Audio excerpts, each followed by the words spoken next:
Escuinapa, sebuah kota media di negara bagian Sinaloa, Meksiko. Bagi orang luar, ini hanya kota biasa di tepi Samudra Pasifik. Tapi bagi mereka yang tahu, Sinaloa adalah jantungnya dunia kartel.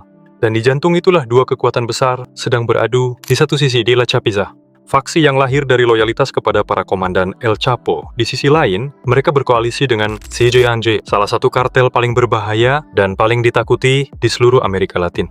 Lawan mereka, Los Flechas atau dikenal juga sebagai Los Arrows. Baru-baru ini, laporan mulai beredar di media sosial. Seorang anggota Los Flechas dikabarkan telah ditangkap oleh kelompok La Chapiza, CJNG, di wilayah Escuinapa pada tanggal 4 Maret kemarin. Tidak ada nama resmi yang disebut. Tidak ada foto konfirmasi dari otoritas. Tapi di dunia kartel, kabar seperti ini jarang muncul tanpa alasan. Penangkapan semacam ini bukan sekadar aksi kriminal biasa. Ini adalah pesan, sebuah sinyal yang dikirimkan dari satu kelompok kepada yang lain, bahwa wilayah ini sedang diperebutkan dan harga dari kesetiaan kepada pihak yang salah bisa sangat-sangat mahal. Intinya bayarannya adalah nyawa.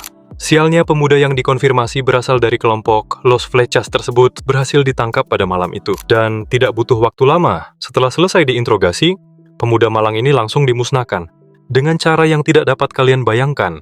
Untuk memahami kenapa ini penting, kita perlu melihat gambaran yang lebih besar. Sejak El Chapo dijatuhi hukuman penjara seumur hidup di Amerika Serikat pada 2019, perang internal di Sinaloa tidak pernah benar-benar berhenti.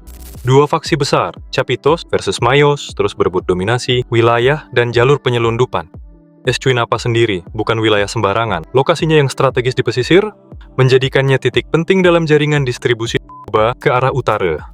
Dan ketika La Chapiza, CJNG, bergerak di sana, itu bukan kebetulan, itu kalkulasi. Sementara itu, pihak berwenang setempat belum mengeluarkan pernyataan resmi. Penyelidikan disebut masih berlangsung.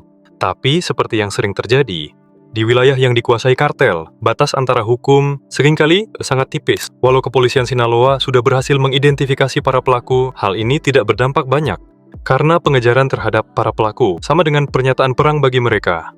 Kasus ini terjadi pada tanggal 4 Maret lalu dan belum ada kabar lanjutannya. Apalagi jika korban dan pelaku ini berasal dari identitas kriminal yang sama, yaitu kartel. Kita tunggu saja bagaimana lanjutan dari kasus ini.